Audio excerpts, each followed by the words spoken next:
নমস্কার, কেমন আছেন সবাই? আশা করছি সবাই অনেক ভালো আছেন। এখন চলে এসেছি অনেক অনেক আম নিয়ে। আচ্ছা, এখন তো আপনাদের সবাইদের বাড়িতেই আমের নিশ্চয়ই আচার হয়, কেননা এই সময়ে আমের আচার, আমের কাসুন্দি, আমের বিভিন্ন জিনিস প্রায় সব বাড়িতেই হয়ে থাকে।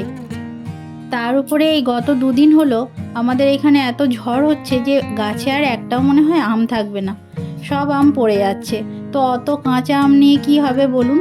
যতই যাই করা হোক, কিন্তু সেটা তো আর খেতে তো হবে, শুধু শুধু করে তো আর নষ্ট করে লাভ নেই, তাই না? তাই বাড়ির লোকেরা যে যেটা পছন্দ করে সেটাই সবাই বানানোর চেষ্টা করছে। আমিও সেরকম আজকে আম নিয়ে চলে এসেছি আমগুড় বানানোর জন্য। আমাদের বাড়িতে আমের কাসুন্দি খুব একটা খায় না, কেননা আমাদের বাড়িতে সবাই মিষ্টি ভক্ত, আর কাসুন্দি হলে সেটা তো খুব একটা মিষ্টি হবে না, আর তাই আমগুড়টাই বেশি খায়। আমি একটু আমের কাসুন্দি খেতে ভালোবাসি।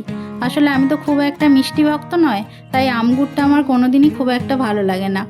ছোটোবেলায় এক সময় ছিল যখন আমি আমগুড় ভীষণ খেতাম, মানে এতটাই আমগুড় খেতাম যে একটা ডিবের মধ্যে মা আমের আচার করে রাখতো, তো সেখান থেকে নিয়ে লুকিয়ে লুকিয়ে খেয়ে নিতাম, কেননা সামনে যদি অতটা আমের আচার খাই তাহলে তো এমনিতেই বকবে। তো চলুন, আমি এই আমের আচার কিভাবে করছি আজকে আপনাদের দেখিয়ে নিই। খেয়েছি অনেক, কিন্তু করিনি। এবছর প্রথম আমের আচার করেছি। এই বছরই করেছি, এর আগে দুবার, তো এইটা নিয়ে তৃতীয়বার। এই আমের আচারটা একটু অন্যভাবে করছি, আর সেটার জন্য প্রথমে আমগুলোকে ছোট ছোট করে কেটে নিয়েছি। নিয়ে সেটাকে ওই আধ ঘন্টা মতো রোদ্দুরে দিয়ে এসেছিলাম নুন মাখিয়ে। এরপর কড়াতে একটু সর্ষের তেল, পাঁচফোড়ন, তেজপাতা, শুকনো লঙ্কা একটুখানি করে দিয়ে আমগুলো তুলে দিয়েছি। আমের আচার হোক, আমের কাসুন্দি হোক, যেটাই করি না কেন সর্ষের তেলটাই ব্যবহার করি। তাতে করে কি হয়, আমের যে স্বাদটা হয় সেটা কিন্তু বেশ ভালো হয়, সেটা কাসুন্দিরই ঝাঁঝ হোক আর আমগুড়েরই হোক। আর আমি আজকে শুধুমাত্র গুড় দিয়ে করব না, কিছুটা চিনি দেব আর কিছুটা পরিমাণ গুড় দেব। তো এই আমটার জন্য আমি মোটে 200 গ্রাম মতো গুড় নিয়েছি, আর প্রায় 300 মতো চিনি নিয়েছি।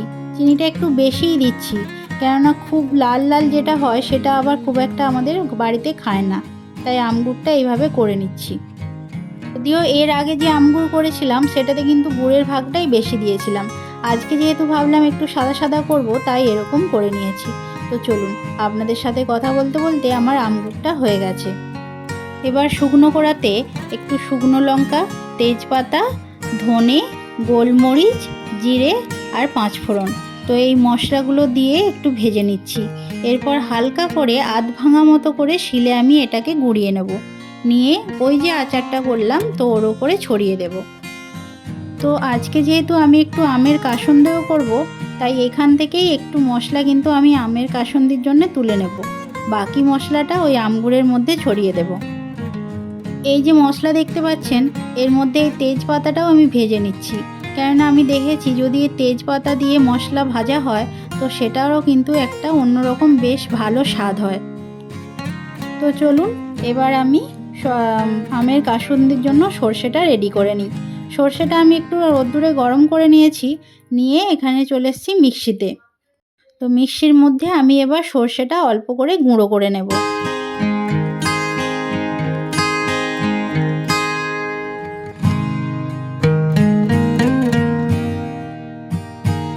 এখানে বলে রাখি, আমগুলোকেও কিন্তু আমি অল্প অল্প করে মিক্সিতে একটু ছোটো ছোটো করে নিয়েছি।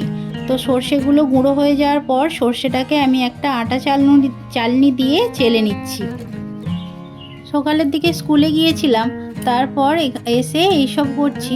তো খাওয়া দাওয়া হয়ে গেছে, এখন ঘড়ির কাঁটায় প্রায় 2:30 মতো বাজে। আর সাম্য হয়েছে আমার হেল্পারটা এমনই যে যত না কাজ হচ্ছে তার থেকে বেশি চিৎকার করে যাচ্ছে। আর ওদিকে ঠাকুমা ওর ঘুমোচ্ছে, তো সে তো রেগেই অস্থির, কী সব করছো তোমরা যে আমার ঘুমই হচ্ছে না। কিন্তু ওকে থামাবে কার সাধ্য বলুন না।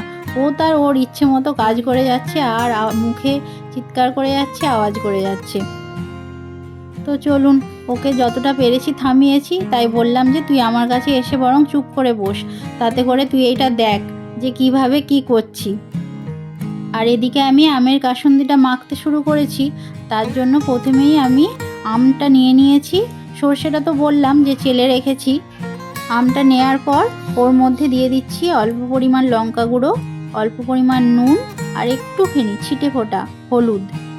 আর ওই যে মশলাটা করে রাখলাম তা থেকে কিছুটা পরিমাণ মশলা আর বাদ বাকি একটুখানি আমি চিনি দিচ্ছি। চিনি না দিলেও চলে, তো আমি জাস্ট অল্প একটু স্বাদ হওয়ার জন্য একটু চিনি দিচ্ছি।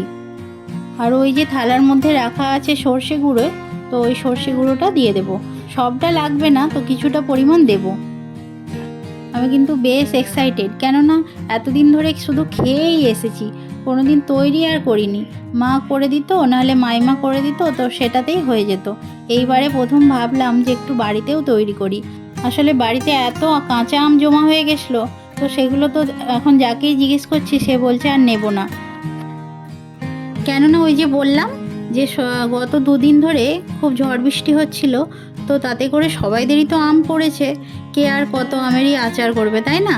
তো আমিও দেখতে পাচ্ছি আমগুলো আমাদের বাড়িতে আছে, তো সেগুলো চোখের সামনে নষ্ট হয়ে যাচ্ছে, দেখেও খারাপ লাগছে। সেই জন্য একটু বেশি করে নিচ্ছি। কেউ খাক না খাক, নষ্ট তো হবে না কাসন্দি করে নিলে, তাই ভাবলাম যে একটু কাসন্দি করে নিই। তবে এই সর্ষের পরিমাণটা কতটা দিতে হবে সেটা কিন্তু আমি জানি না, তাই আদেও শেষ পর্যন্ত কি হবে সেটাই ব্যাপার। তো চলুন, আমার মাখা কমপ্লিট। আর এই যে দেখুন, দেখতে এই রকম হয়েছে। কি জানি সর্ষেটাকে একটু বেশি দিয়ে দিলাম নাকি, বুঝতেও পারছি না। এই সময় আমার মায়ের কথা খুব মনে পড়ে। মনে হয় বেশ মা যদি সামনে থাকতো আর সবসময় বলতো এই এতটা করে দে, এতটা করে দে, তাহলে আর কোনো জিনিস করতে এত ভয় ভয় লাগতো না। যাই হোক, যা হয়েছে হয়েছে। তো এরপর আমি এবার এটাকে একটা কাচের শিশিতে ভরে নেব। আমার শাশুড়ি মাকে জিজ্ঞেস করেছিলাম, তো উনি বললেন আমি তো আমগুড় করেছি, কাসন্দি সেইভাবে কোনোদিন আমাদের বাড়িতে খায় না বলে সে করেও ওঠেনি, মাও খুব একটা জানে না বলল। তো চলুন, এবার কাঁচের শিশিতে ভরে নিয়ে আমি একটু বেশি করে সর্ষের তেল দিয়ে দেব। যখন ছোটোবেলায় আমার মা কাসন্দি করতো তখন অত ভালো করে খেয়াল করিনি, আসলে তখন খাওয়ার ঝোঁকেই থাকতাম, তো কিভাবে তৈরি হয় তখন অতটা জানি না। কিন্তু মায়ের মুখে শুনতাম যে শনিবার, মঙ্গলবার আর বৃহস্পতিবার নাকি আমের কাসন্দি করতে নেই, তাহলে নাকি সেটা খুব একটা ভালো হয় না। আরও নাকি কী সব নিয়ম কানুন আছে, তো আমি তো অত কিছু জানি না, যা হয় হবে। চেষ্টা করতে তো আর দোষ নেই, তাই করেই ফেললাম আজকে।